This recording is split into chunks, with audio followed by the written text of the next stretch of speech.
Determined. That was my mindset on not beginning this review with the Lamborghini Aventador LP 784 Ultime is the last unassisted naturally aspirated V12 Lamborghini.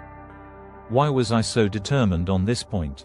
Because how many times do you hear the phrase, "It's the last of the blah, blah, blah," used? All the time, when anything ice dies out, and that's happening a lot because internal combustion is now the devil's work. This is very sad if you love the hullabaloo and madness of a metal box full of millions of explosions and hundreds of well-oiled, whizzy bits. But even as someone who loves those elements dearly, to me they're the essence of car, bleating, "It's the last something or other," over and over is, quite frankly, a bit dull. The problem here is ultime in Latin means last, which is a big, grey, elephant-shaped thing sitting right next to this big, grey, stealth fightery-shaped bull. And not only is the Ultime the last Lamborghini V12 as we know it, it's also the final iteration of the Aventador. I'm jolly sad about that, too. Now I've never been one of those people who subscribe to the notion that Lamborghinis are brilliant only if they are madcap monsters that try to kill you. There's nothing manly about a car that is undrivable, as Paddy McGuinness proved so brilliantly. He trotted out some such nonsense while driving that Diablo on Top Gear. 2 seconds later he crashed it into a field.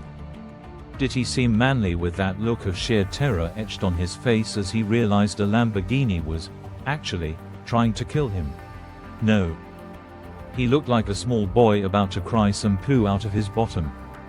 The Aventador isn't a killing machine, though. Yes, it's madcap in the looks department and has some classic Lamborghini compromises.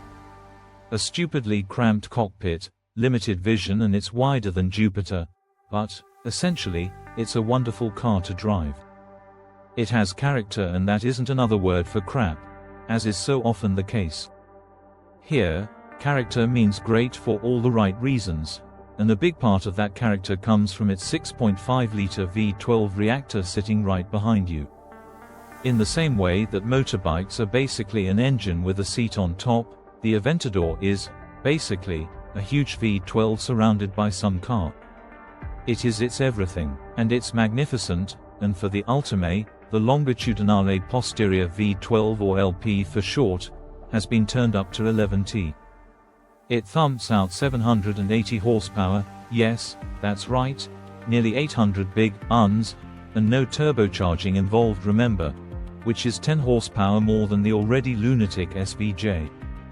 That's served on a big bed of 531 pound-feet of torque. The numbers generated are staggering.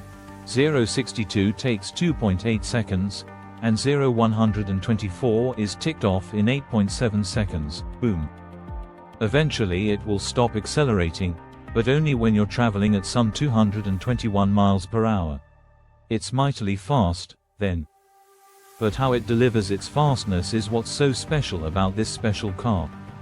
Low down in the rev range there's torque, but this is delivered in a nonchalant, I do this stuff with my eyes closed way. This is phase 1 of its power delivery playbook, and it lulls the uninitiated into a false sense of normality. Phase 2 begins at around 4,000 revolutions per minute. It's when the engine becomes more interested, like it appreciates that you're now taxing it a little. It responds with a great deal more urgency, but nothing like what happens during phase 3.